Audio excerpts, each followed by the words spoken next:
It's basically a life for a life. Mhm. And I think that it was important to say, because when we go back to Lamech and how like boastful he was to take a life of someone who, harmed him, quote Right. unquote, like it was just so, I don't even know what the word is, but like, Flippant. yeah, like It's he just just had casual. no concern, no reverence for life, and he made a song about it. Like that's how that's how bad it was at the time.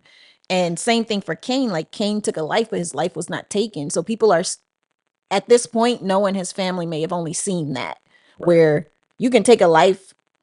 God might punish you, but it's not that bad. Right. But to now say, oh no, if you do it, it's your life for their life. You may think about it before you do it. Right.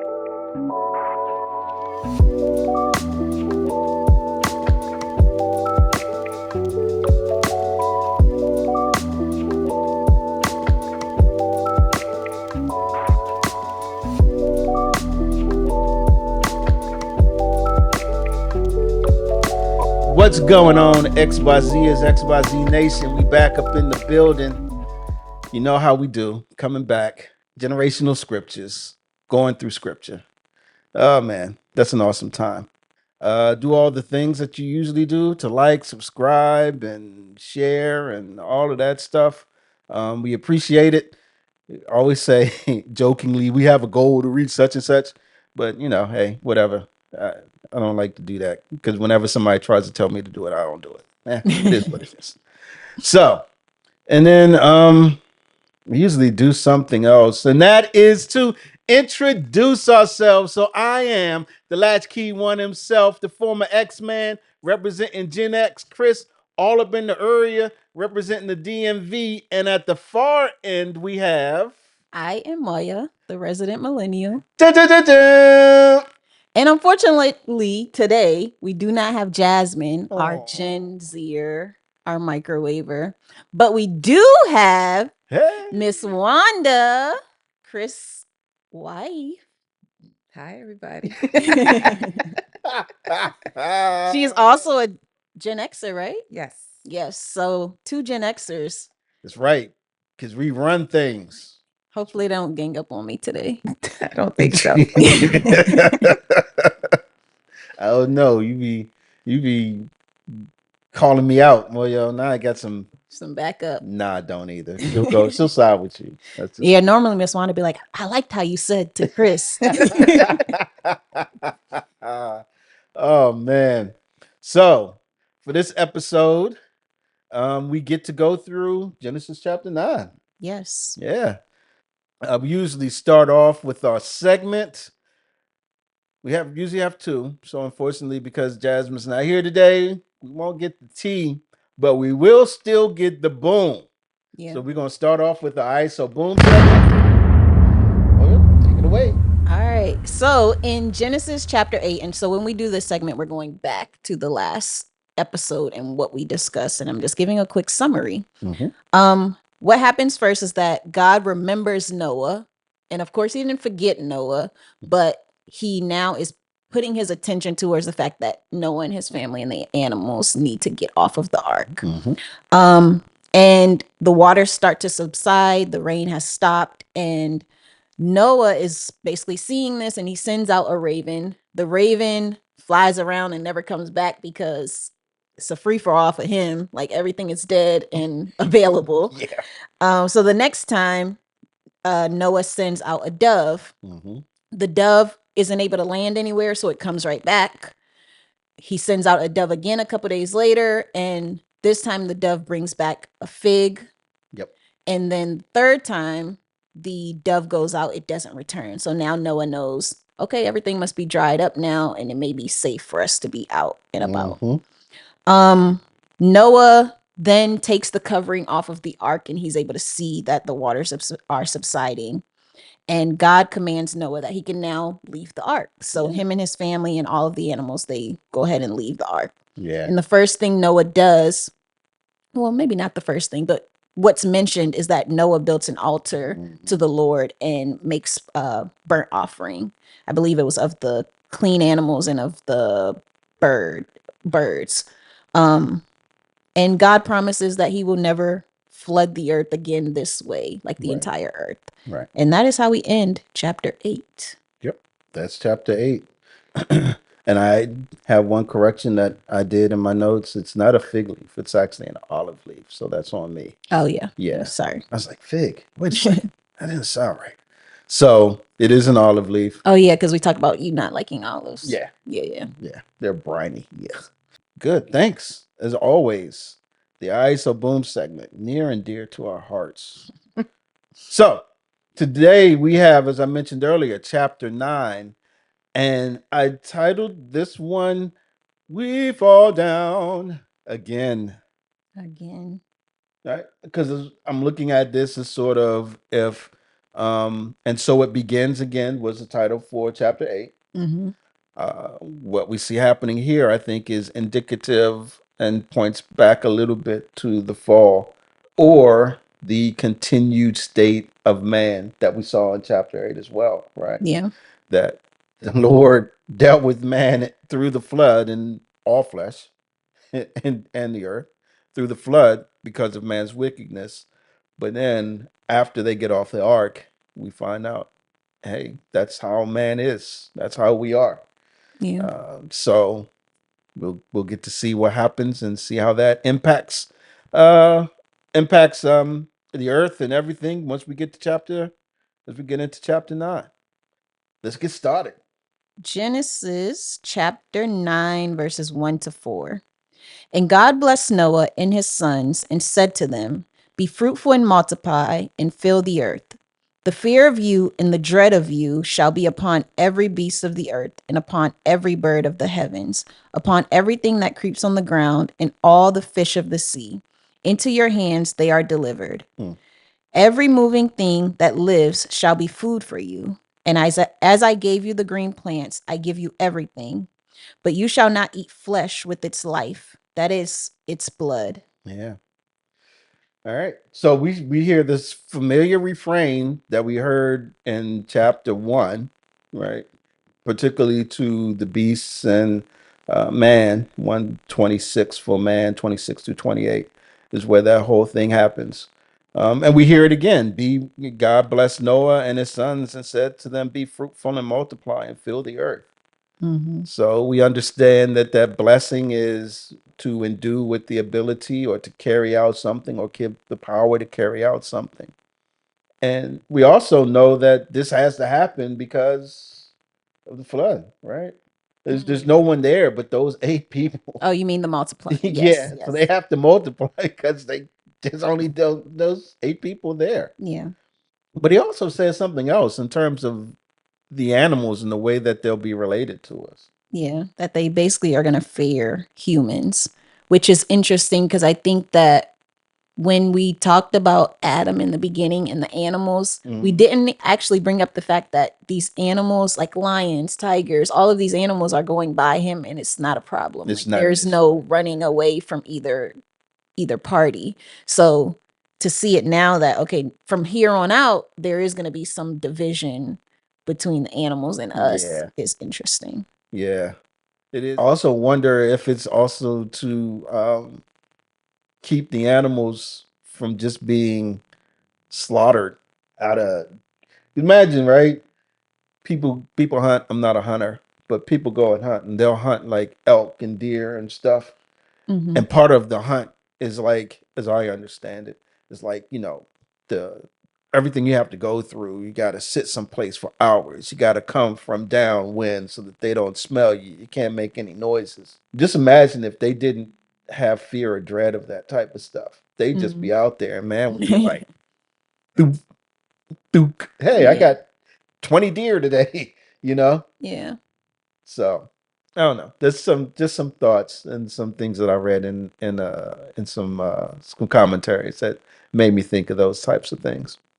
And then do you all see anything in terms of, well, let me say it this way.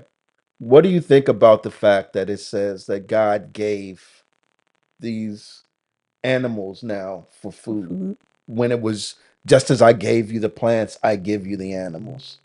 Any thoughts on that? Okay, I didn't want to like over talk, but The one thing I thought about, because we mentioned maybe when they were getting on the ark, we were talking about how are these animals populating on the ark? Yeah. And now they're coming off of the ark. And again, we don't have timelines, but it's like you can have these animals to eat. If it's only 2 at this point, maybe it wouldn't be so immediate that the command is given, but Yeah.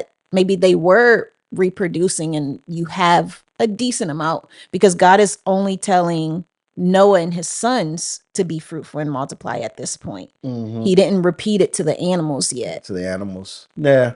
I kind of think that even though he's talking to Noah and his sons, I think that extends to the animals as well.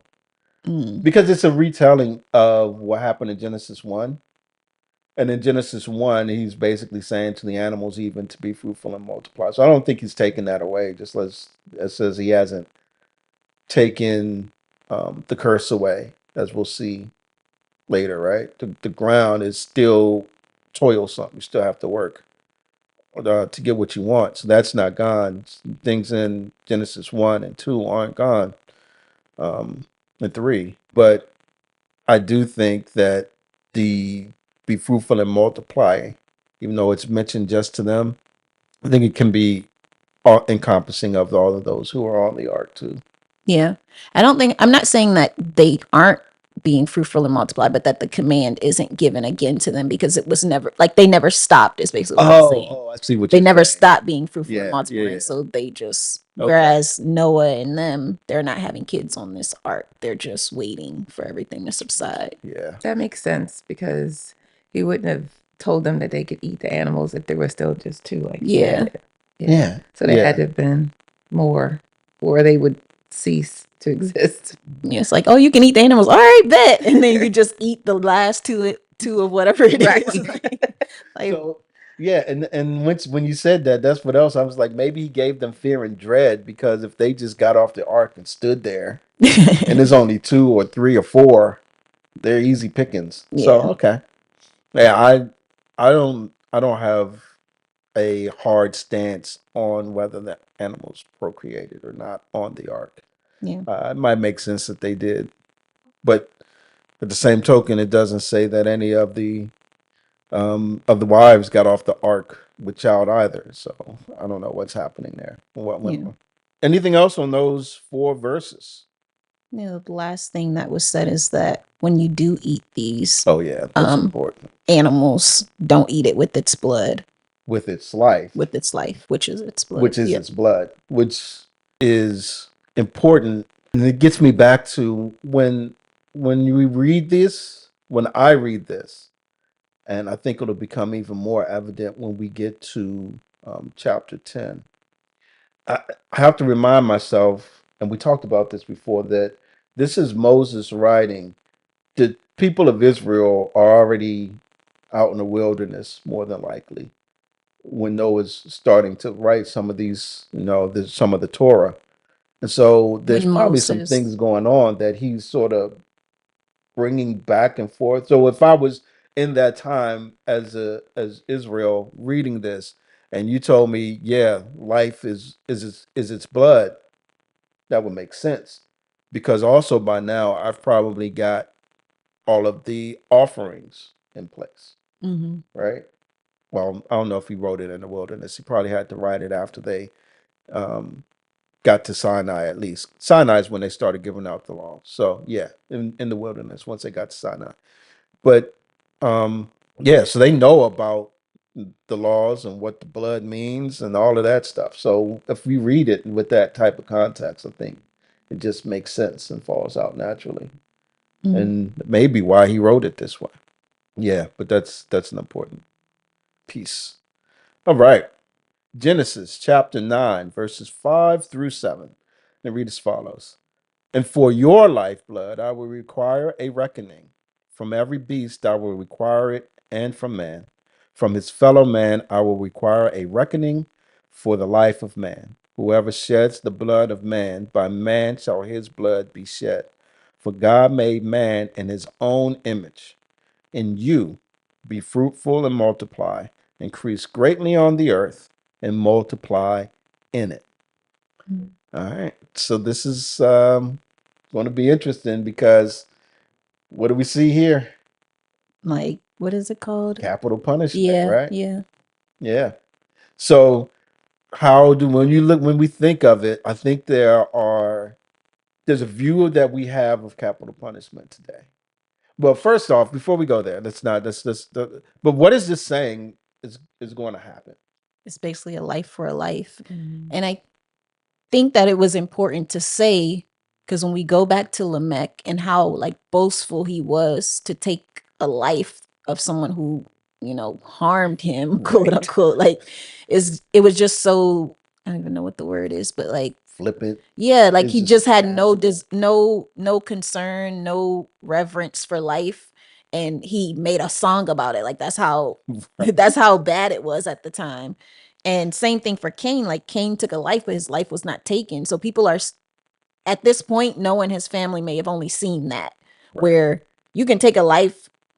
God might punish you, but it's not that bad. Right. But to now say, oh no, if you do it, it's your life for their life. You Mhm. may think about it before you do it. Right. And why does he say that it's important? Why does he say that this is a big thing? Because you're made in the image of God. Yeah. Mhm. Yeah. Goes right back to Genesis 1. Let us make man in our image and after our likeness. So he's saying that man is important enough because they're made in my image that this is now going to be put in place as a command, basically a law, something that whomever comes afterward needs to follow. And also, did y'all note how personal it was? He says, and for your lifeblood, I will require a reckoning. From his fellow man, I will require a reckoning for the life of man.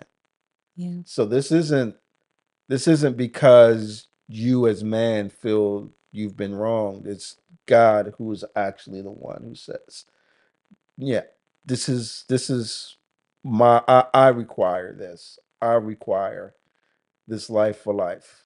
And I don't think so. How do we feel about? I'm gonna ask a question rather than make a statement. How do we feel about God saying this and Him being the one who requires it? I mean, we're his creation. Mm, This is his creation. And so he has a right to feel how he feels about it. You are doing something to what belongs to him. hmm So you are taking the life of someone that he created in Right. his image. Right. And so there's a consequence. Yeah. So Yeah. you don't see any issue with it. Oh, Okay. Yeah. I think that looking today, the only issue I see is that people don't always have the right person. that's true. That's the only thing. Like if it's the right person and you know for 1,000% that they did this thing and you have proof, I don't have a problem. Yeah. But the fact that sometimes people are being killed for things they didn't do is crazy to me. Yeah. Like Right. you need to be 1,000% sure Right. before you act on this. Yeah. I'm with you all because when I read this and the fact that I'm like God is in charge of it, I will require but then whoever sheds the blood of man, by man shall his blood be shed. For God made man in his own image. The fact that it's carried out by man, I when I've read this, getting prepared, I was just like, so today, you're absolutely right. We've heard horror stories of people being on death row and then finding DNA evidence, right, that doesn't put them at the scene and stuff Yeah. like that, Right. Yeah. right? So it's like, okay, and I think this is a valid question, and we should be asking these types of things. How does that work itself out throughout history? Because then, because of the nearness that the folks in um, is the Jewish folks have, especially at this stage. I mean, these folks are God's talking to them. Yeah. I can imagine that if something like this comes up, they would have some sense of Like right or certainty. wrong, right? Yeah. From God to say yes or no. Yeah. And that maybe I don't know if that's the case, but that's what I'm reading into it. Yeah. And I think you can read into it that way because even with Cain and Abel, it's just Cain and Abel out there, but Cain is like, people are gonna know Yeah. that I did this and want to kill me. Well, and God puts that protection around him, but again, it's small enough where if you do it, everybody's gonna know. Yeah. Yeah. Right. I think back then it was, I don't know. So I'm not a fan. I'm not a fan of capital punishment myself personally now. Think because of the reasons you said, because people, folks have biases, people are lazy, like all kinds of things feed into why I'm just not a fan. I think back then, like you said, it was small enough. They may not have had those same sort of things that were going on back then as they do now. So, No, they were wicked. I mean, they were wicked, but I don't know. I mean, at the I just- time before this, there's no capital punishment. We're saying moving forward, there is. Yes. Right. So we're going forward. Yeah. Right. Yeah. And so, and part of the reason I asked the question about how you feel about it is because I think when we believe, when I believe, I'm not going to say we, when I believe that God is in control of how all of this goes down, I have no issue with it whatsoever. Mm-hmm. God is just. God is right. God doesn't lie, right? God knows all things. So he's going to mete out justice the way it should be. And for some, and like I said earlier, I can see God having a direct interaction to how this gets carried out. But as we move further and further away from this, that's where I struggle because man is still supposed to carry it out, right? By man shall his blood be shed, but laziness, right? Vendettas, Well, also in not right? not viewing people as made in the image of God, right?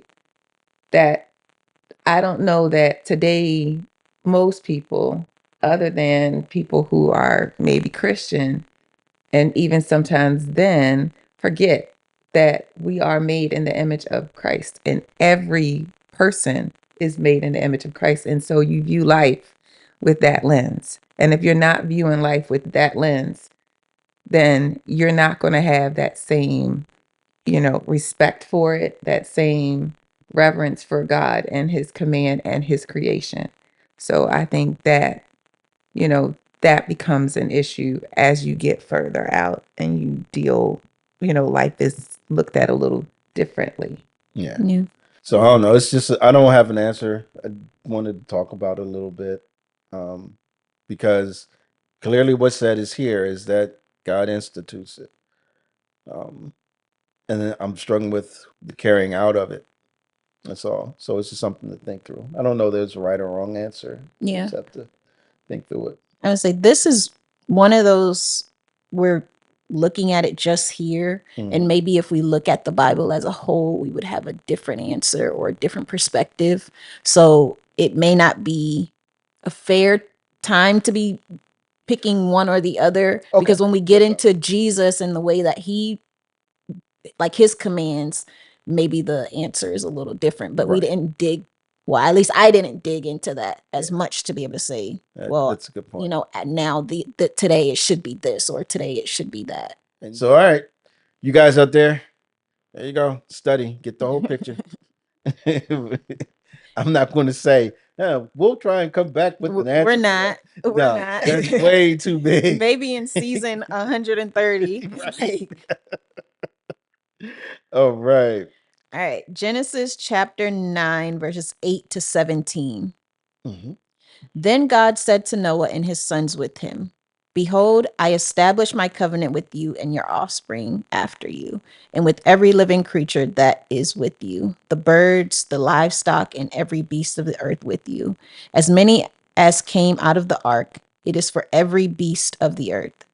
I establish my covenant with you that never again shall all flesh be cut off by the waters of the flood, and never again shall there be a flood to destroy the earth. And God said, this is the sign of the covenant that I make between me and you and every living creature that is with you for all future generations. I have set my bow in the cloud, and it shall be a sign of the covenant between me and the earth. When I bring clouds over the earth and the bow is seen in the clouds, I will remember my covenant that is between me and you and every living creature of all flesh. And the water shall never again become a flood to destroy all flesh.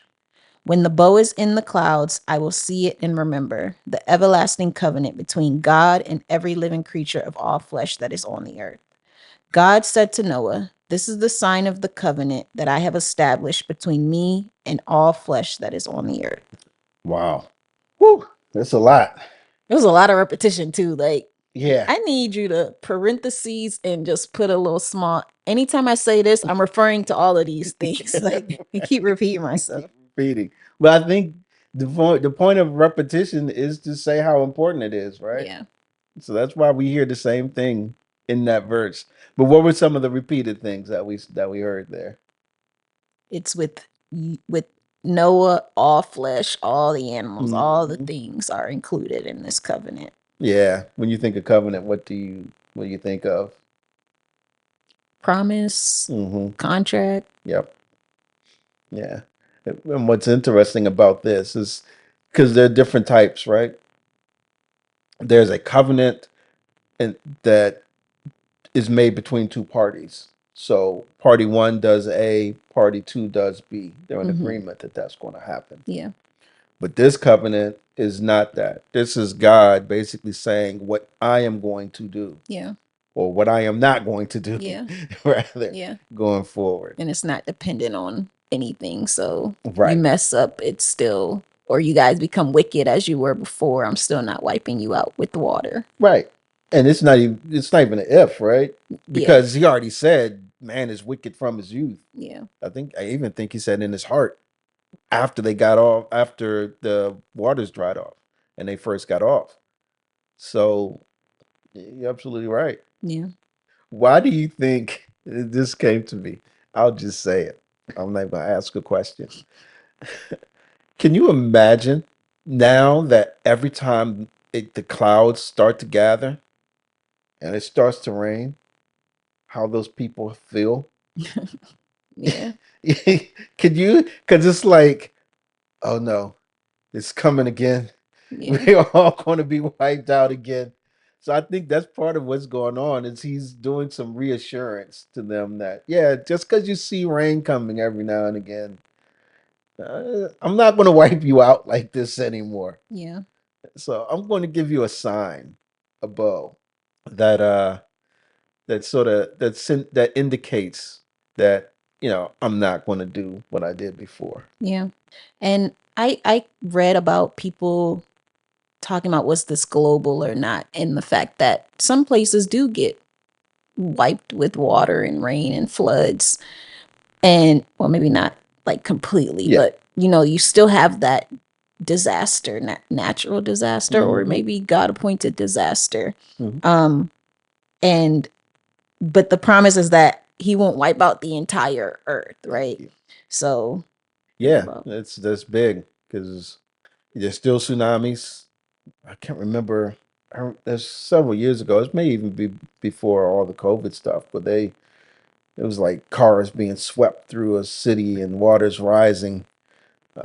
It's like, man, that's a lot of devastation in water. Now, just imagine that from a global scale, where um the fountains of the deep burst open and the heavens of the window of heavens was open for rain. So they still happen, but just not to the level, like you said, where it wipes everything out. The covenant. So who is it for? I think you already touched on that. Noah, the animals, The animals, everything with life in it. and even the Lord says, "I have set my bow in the cloud," in verse 13, and it shall be a sign of the covenant between me and the earth. Right. So I mean, just think of the impacts of this catastrophic event that happened. Man, as we've already talked about, the all the beasts of the field and the birds of the air, as we've already talked about, and even the earth. It's like I'm making this covenant with the earth here. So the destruction and it's like everything felt it. One thing that I read was about the bow and how the word they use is like the hunting bow, like an archery bow is the word that's used here. And when he's saying he set his bow, they kind of gave the image that I'm putting up my bow, like my bow and arrow that I just used to destroy everything. I just hung it up and now I'm not going to touch it again. And I was like, that's kind of cool because of the word that they're using. Every other time it's used is for hunting and for like destruction. Right. And God is like, I promise y'all, I'm going to put it right here. I'm not going to touch it. Like, I'm not going to destroy y'all anymore. Yeah, that's cool. That's interesting. The only other thing I think I wrote down is the never agains, right? So the covenant is one-sided, establishes it with Noah, his sons, and everything else that was on the ark with him, right? And then even I believe in there it says, and for future offspring or something like that. The covenant includes an absolute never again. It's mentioned twice. Yeah. Never again shall all flesh be cut off by the waters. Never again shall there be a flood to destroy the earth. And then he talks about this sign. Yeah. And that's really what I think the Lord's trying to get across here in this. How many verses is that? 8 to 17, 9, 10. In these 10 verses. So next step. Anything else there that we want to touch on? I mean, Lord just ain't gonna do it again. Yeah. I think the other thing I thought about is the reminder, right? Because we talked about in the beginning where he remembers, and now he's giving himself a reminder, and how it's, what's y'all word again? Anthropomorphism. Like they're using that again here, so that it's like when you see it, it's probably more of a reminder for us to remember the covenant, but also God is like, hey, I put it back up there. It's still a promise. It's still out there. So whenever you see a rainbow in the sky, you get that little excitement. Like we see rainbows enough, but every time you see one, it's like brand new every time. Like you want to take a picture, like you don't have 50 billion pictures already of it. I was thinking that, and I was like, I don't want to sound corny. And what was that meme where the guy was standing out there? He's like, a rainbow, and then another rainbow. We've got a double rainbow. You remember that meme? I do not. Me either. Oh you got the post, put it in. Oh my gosh, it is a double rainbow. I cannot believe it. It's a freaking double rainbow. Oh my gosh. Oh my gosh. 18 to 23 of Genesis chapter 9. And they read as follows. The sons of Noah who went forth from the ark were Shem, Ham, and Japheth. Ham was the father of Canaan. These three were the sons of Noah, and from these the people of the whole earth were dispersed. Noah began to be a man of the soil, and he planted a vineyard. He drank of the wine and became drunk and lay uncovered in his tent. And Ham, the father of Canaan, saw the nakedness of his father and told his two brothers outside. Then Shem and Japheth took a garment, laid it on their shoulders, and walked backward and covered the nakedness of their father. Their faces were turned backward, and they did not see their father's nakedness. All right. So in verses 18 and 19, basically we just get a reprise of the be fruitful and multiply, I think. Where it was basically saying everybody who's on the earth, even now today, has come from, Noah as being the new Adam in a sense. And then from Shem, Ham, and Japheth. Somehow, some way, all of us are related to Noah and related to one of these three brothers. Yeah. That's what I think verses 18 and 19 are saying. But then we get into verse 20. And what do we see happening with Noah there? What does Noah get into? Planting. Yeah. Vineyards. Yeah. Like Abel, right? Was Cain. Yeah, thank you. Yeah, like Cain. Cain was a planter of field or whatever it was. Worker of the ground. Worker of the ground. Yeah. So Noah starts to work the field. It just, and he plants a vineyard. Nothing wrong with that. But then he winds up partaking too much, Yeah. sipping too much, getting turning up, getting sloshed. Okay. I know, right? I was going to see how long I could go before somebody said something. So, what do we think about what's happening with Noah up until till that point? I don't know. Jonah. Noah started off righteous. Yep. And I don't was it the boat? Like, was it the ark? Was it these same people for the rest of my life I gotta see? Like, what is it? What caused him to do this? Yeah. Yeah, that's what I'm in the same boat, and so it makes me think when when it says that Noah was righteous, when the word says that, is it relative To the rest of the to the people. rest of the people? That's one thought. And I also think I remember us saying that it wasn't necessarily the deeds that Noah did that made him righteous, but just that the Lord found favor on him. Mm. So I wonder if those two things are going on. So us expecting Noah to be like this righteous dude for the rest of his life, is that too much? Because is there anyone who's righteous? Yeah. Right? Besides Jesus. Yeah. I Yeah. mean, I guess we've talked about in past chapters, we had Tamar, who was considered more righteous than Judah, Yeah. but what she was doing was a little crazy. So Exactly. I can see that. Yeah. And so that's why, and I think you see it with a lot of people as you go through scripture, where they are called out to be. I mean, the biggest one, David, right? Yeah. A Yeah. man after my own heart. I'm thinking when you first read that, whoa, this dude, he must be like that. And then you see what he does, not too much further down the line, and it's like, are you? How does that work? Yeah. you know. So I think putting what this tells me, and you can let me know if you agree or not, but the putting too much stock in the behavior of man is just not something to hang your hat on. If that makes sense. Was he prior to this? Because I didn't prepare for this. I'm just sitting in, so I'm just going to ask the question. Well, She's a I'm gonna cut viewer. all I'm a this out. viewer, so I'm She's a just viewer. asking the question. I edit. Could I'm it gonna take be it out. that he just drank too much? I mean, because if he wasn't a person who was, having a vineyard all along and he just went a little overboard. I mean, it doesn't say that he was a drunkard. It just said he had too much to It didn't drink. say it's been Yeah. 2 weeks and Noah's Yeah, been he drunk became every drunk. day. Yeah. Yeah. He was tasting and went a little too far. Maybe he, Yeah. a stronger batch this time. I don't know. But Yeah. He said a it stronger doesn't back. mean that he was like, you know, Yeah. And he's in the comfort of his own tent. right. This batch of wine was really good and he liked it and he drank Gosh. too much.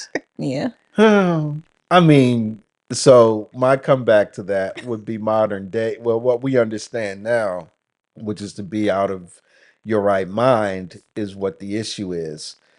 I would still say that was wrong then because we have a God and serve a God who doesn't change.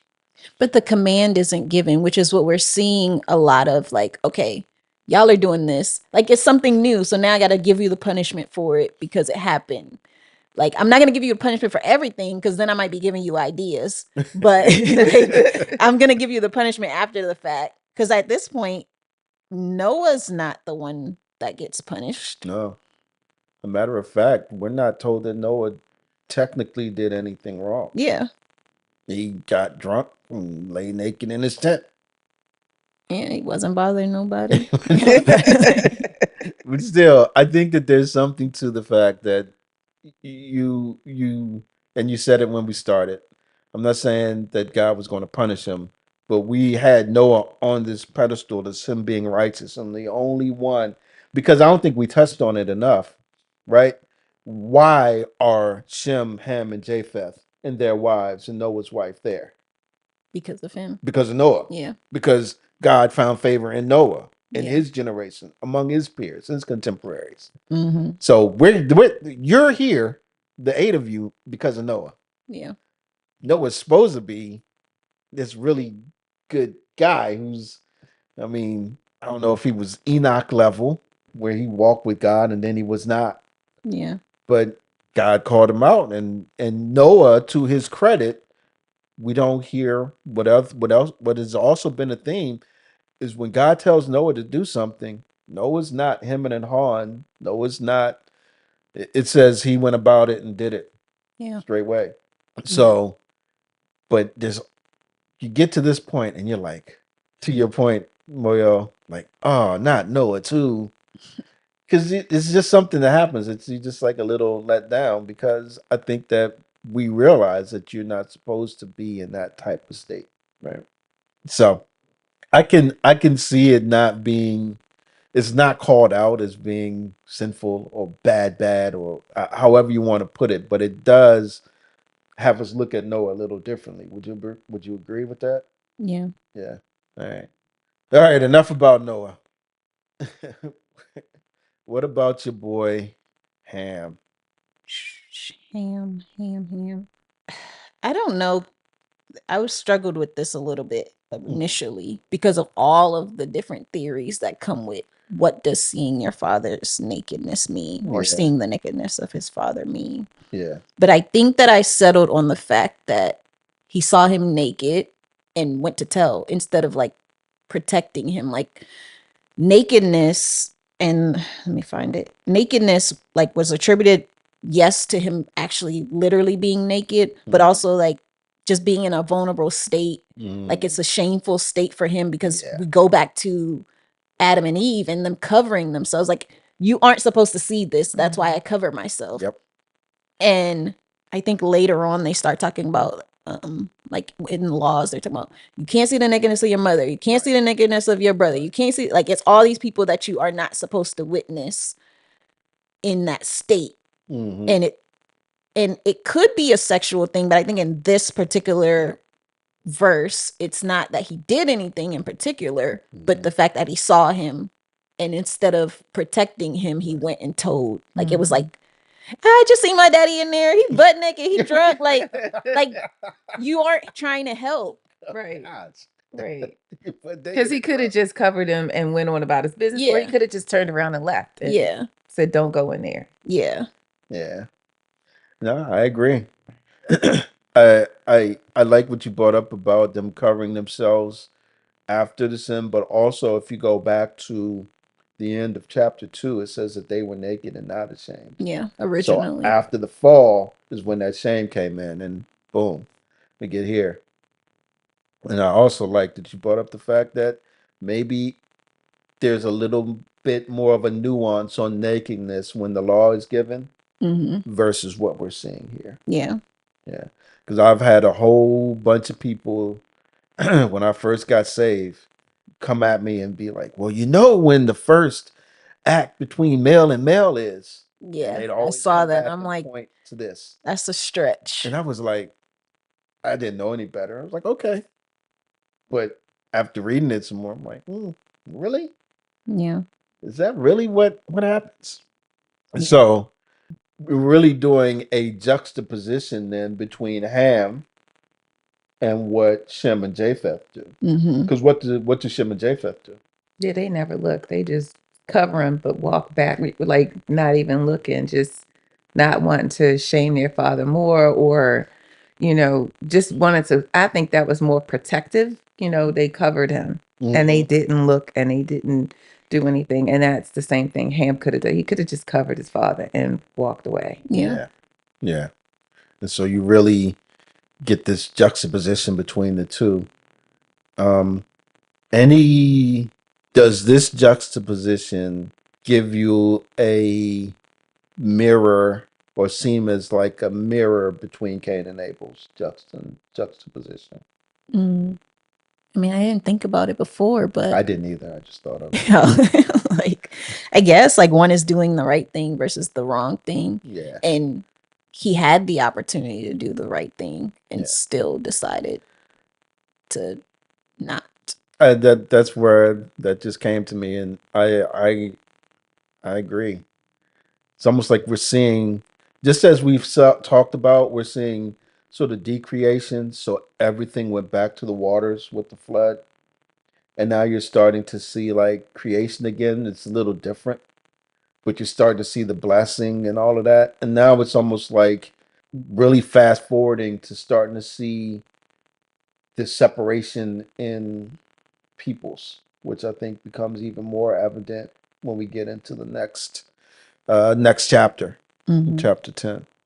All right. So, anything else with this occurrence, with these things happening? I think that is this parentheses just for the next section, like parentheses, Ham was the father of Canaan. Is that just to set us up for what we're about to read? Yeah, I think so. And it's happened twice, right? Where it talks about Ham, and the author makes a point of saying because of that he is the father of Canaan. Does it twice. Does it um once in chapter in verse 18. The sons of Noah went forth from the ark. This I did it again. The sons of Noah who went forth from the ark was Shem, Ham, and Japheth. In parentheses, Ham was the father of Canaan.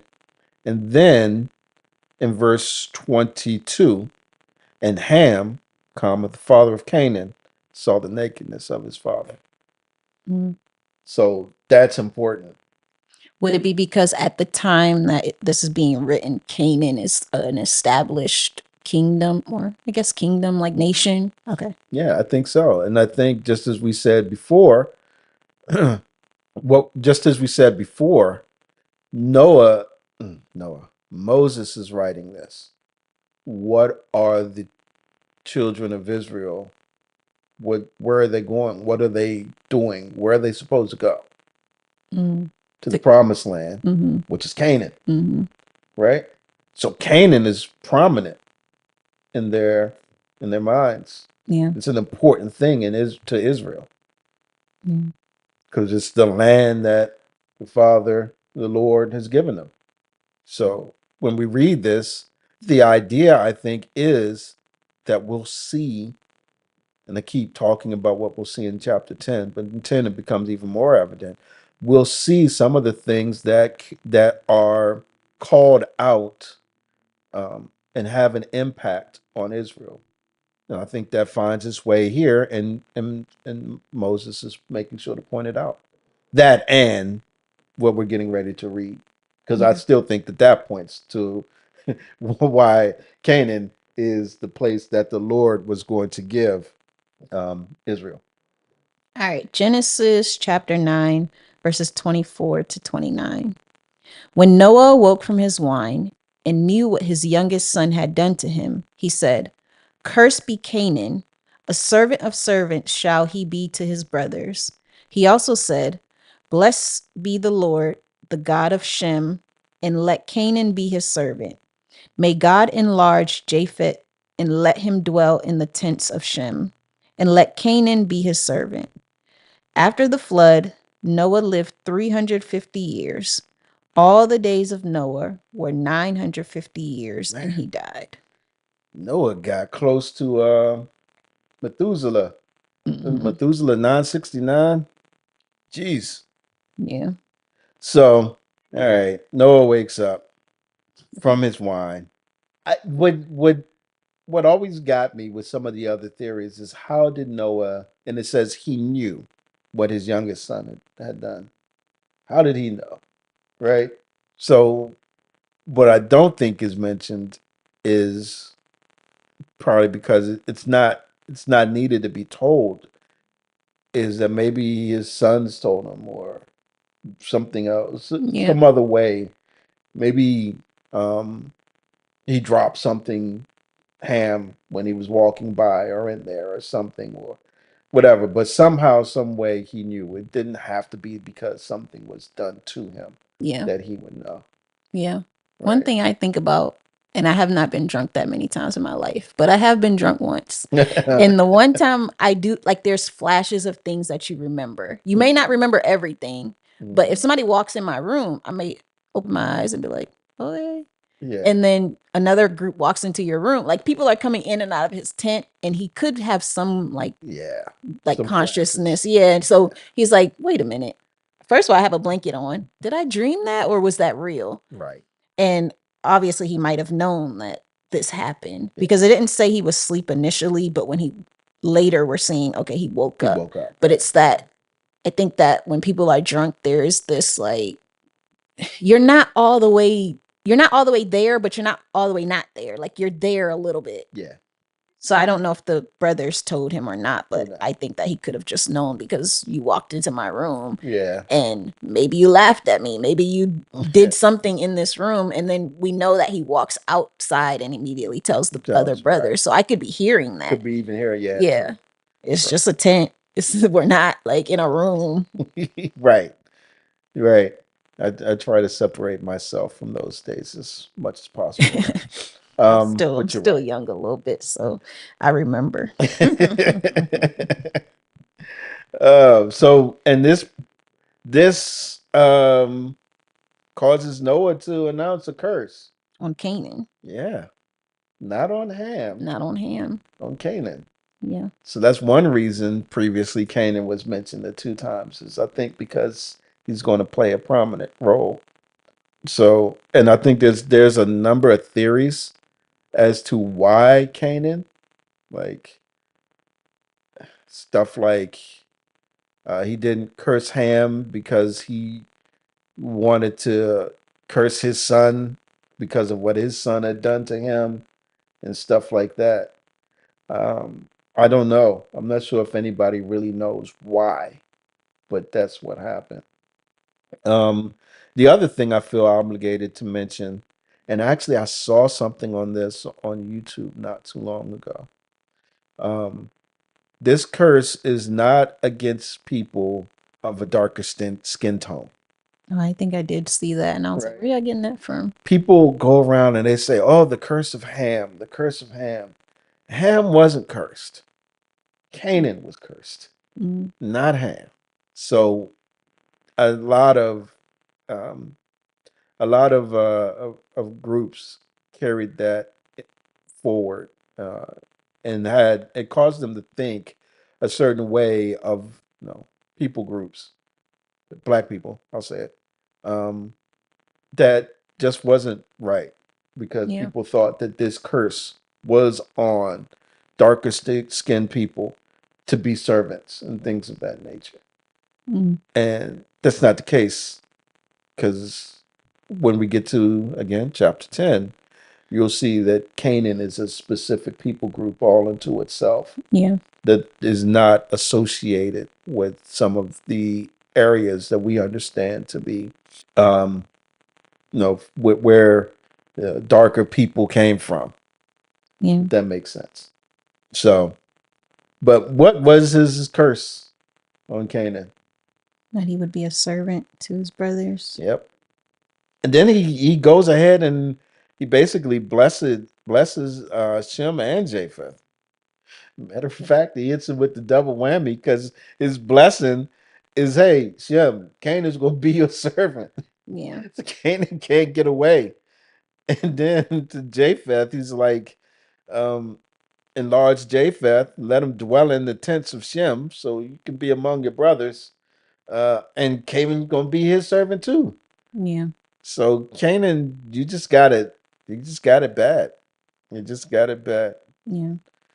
I think that we've been talking about genealogy a lot and the assumption that whoever's named first is the oldest and whoever's named last is the youngest. But they say that Ham is the youngest here. Yep. But every time they're listed, it's Shem, Ham, Japheth. Isn't that interesting? It is interesting. Yeah. So none of this is helpful to me though. Well, because when I'm looking at genealogies, we don't know who's first. Like even when you talk about Adam, Seth is named, not Cain.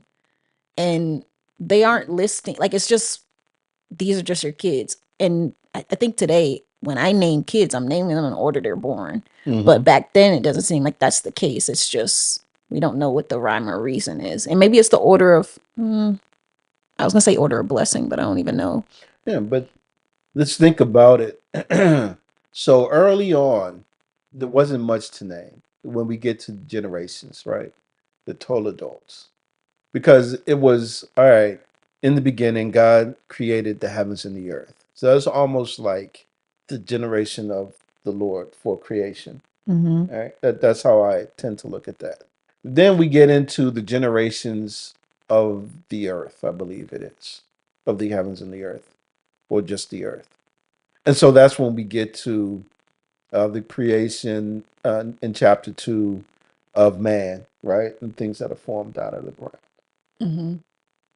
And there's not much there because everyone up until that point, until chapter 3, there's no lines that you want to point out one more than any other. Does that make sense? Like everybody's in a good state. Everybody is good. There's no sin yet until we get to chapter 3. So, yeah, that's going to be pretty straightforward. But once you get to the fall and you get to chapter 4 after the fall, because I was thinking about this too, the genealogies are really set up to move us to the selected group. Mm-hmm. Just think about it, right? Because we get the genealogy of Cain before we get the genealogy of Seth. So the point is that we're to look at Cain's line and the information associated with Cain's line, which is basically the Mac, Mm-hmm. and be like, "Ooh, that's not the good place." And then we get the other line, which is Seth's line, which I believe ends with um, Noah, Shem, Ham, and Japheth, and then we know what happens with Noah, right? So now, when we get to the next set of, actually, we'll see it in the Table of Nations in chapter 10. We'll talk about what's going on with Ham and Japheth, but the ultimate point is to get to Shem. So, yeah, the genealogies I don't think are necessarily set up to say this is the oldest all the time. Or this is even the order. Right. But it's set up to get you to this is the selected line of the Lord. If that makes sense. This is the line that the Lord is going to work through. This is the line that, even as it says with Seth, that people began to call on the name of the Lord, who show some promise in terms of their response to the Lord. That's how I've been looking at these genealogies Yeah. lately. Because I think we've said it before that the genealogies, they're not just a bunch of names as I had originally thought, but they are meant to get you from point A to point B. Yeah. Right. And Seth to Noah is our first big foray into that. Because now we understand, well, why did you go to Noah? Because Noah's going to be the reason 8 people survived the flood. And a certain set of selected animals that the Lord brought to him are going to survive the flood. Well, then why did you call out Shem, Ham, and Japheth here, but you only called out one son in the other genealogies, right? Because when we go back to, was it chapter 5? I think it's such and such begat such and such, right? At such and such age. They lived such and such amount of time. And they had other sons and daughters, and then they died. Yeah. But when we got to Noah, there were 3. Well, why? Yeah. Well, we see it at the beginning of this. They're responsible for the repopulation of the earth. So they're important in the way that that the Lord is having Moses to pen this. Yeah. Just a thing to think about when you're reading the genealogies, I think, is that it may not be as clear or straightforward as you would expect. So there's more to it. And I think when we did Joseph and that group, even they were not necessarily in birth order, Right. even though we knew their birth order Yep. from previous chapters. So yeah, just something to think about. Yeah. Yeah. So is that why do you think only a place was associated with Ham? So like we don't like Canaan was associated with Ham, but they don't say anything about any other particular places associated with his brothers. Like his brothers are specific to them. Like any blessings were associated with them, not a place associated with them No, I think Canaan is a place. as prominent and important or something. I think that the place of Canaan is named after Canaan. Yeah. And when we get to chapter 10, there are other names of places Yes. that are probably based on those. The other two brothers. Well, maybe not the other two brothers, but Ham's descendants. Some of them have names, and maybe even the other two brothers as well have places. Yeah. We'll know most of, if you've read scripture, you'll know a good amount of the The names. places. But this, I think, when it calls out Canaan, is an actual person, because he's Gotcha. cursing a person. He's Right. He's not cursing a place, Okay. right? So Canaan here is the person, which I think winds up being the place of Canaan later, as you Gotcha. continue through scripture. So that's his son, Whose son? Ham's. Yes. Gotcha. So he skipped his son and cursed his grandson. Yeah, that's what. Yes. All right. So light bulb. Sorry. That's cool. Yes. All right. That's cool. Wow. Which is why we asked the question, well, why did he skip his son? His son did the thing, Right. but he's not dealing with his son in this. He's dealing with I was thinking Canaan place, not Right. Canaan Son. son. Yep. Gotcha. Yeah. Yep. There were some theories I read about him skipping him Mm-hmm. because, what was it? They said something like it would hurt him more to curse his son, because now you basically have to live with the fact that your son's descendants are this, which again, that might be a stretch. Yeah. But like, if you think about how parents would prefer, like, just do it to me, like take it from my child, that type of thing. But then that's kind of harsh. Yeah, that's kind of, so it's just, I don't know. I agree. I don't know if you can settle on the exact reason he did it, but there's a bunch of theories out there. It is harsh, and it's odd because most of the time parents love their grandkids. I mean, they love their children, but they're a whole different person as a grandparent than they were as a parent. So then he skipped his son and went to the grandson as well. Yeah. Yeah. Yeah. It reminds me of, was it Reuben who was like, take my kids, like, you can have my kids if I don't bring your sons back, and then he's like, no, those are my grandbabies. Like, what do you mean? What are you talking about? Yeah, I was thinking of that when we did Joseph, and I was thinking of when Israel took Joseph's kids to be his own. It's like, yeah, parents be loving the grandbabies. Yeah. So it is wild. It is wild. So I think that wraps it up. Noah gets to live to a ripe old age of 950 years. So and he died. Yeah. Why I think that is important is the impacts of the fall are still in effect. Yeah. It hasn't gone anywhere. Dying, you shall die. Yeah. Well, I think that wraps up chapter 9. Anything else to follow up on or to say? No, you have your, not benediction. What is it called? The doors of the church are open. What that one pastor said, lock the doors. Nah, he did. Hey, if y'all got money, yeah, lock. Ain't but the couple of us in here. Don't lock any doors. Lock the doors. Oh man, but I think what we see here is a couple of things that stick out to me when we made these points. Right, one is man is still going to do man things. Right. Sinner's going to sin, mocker's going to mock. And it's not something that even in starting over that sort of is pulled out of us.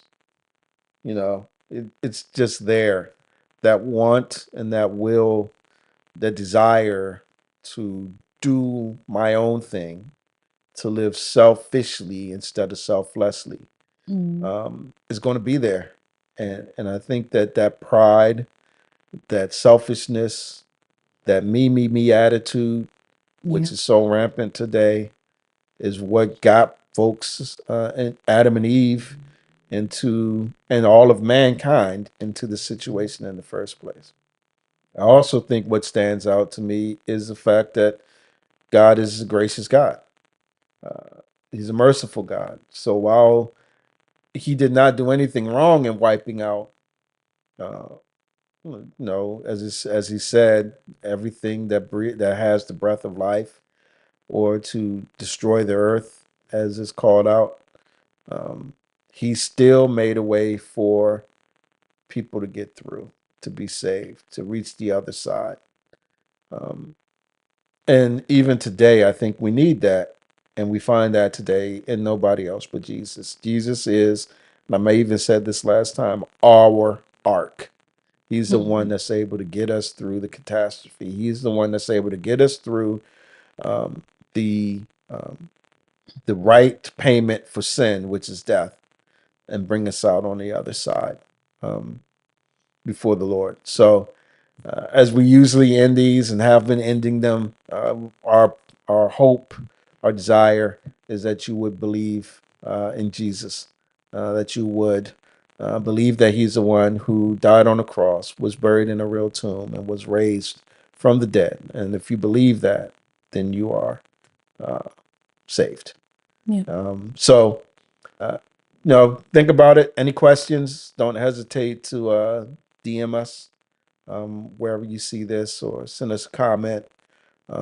If you have made a decision, the next thing to do is get discipled. So if you have any questions about what that entails, please reach out. But Yeah. yeah, we we do this, so that people will learn and grow, and hopefully some will see this and be like, yeah, there's something to that Lord. There's something to that Jesus. Yeah. And be saved. Yep. All right. Anything All right. else? No, I think that was good. Don't- Thank you to Miss Wanda for sitting in. Oh yeah. You're welcome. We Thanks. appreciate it. We have one more that she has to sit in on. So Oh man. So with that said, like, subscribe, share, all the things. And we will see you next time as Generational Scriptures plus one. Deuces. bye.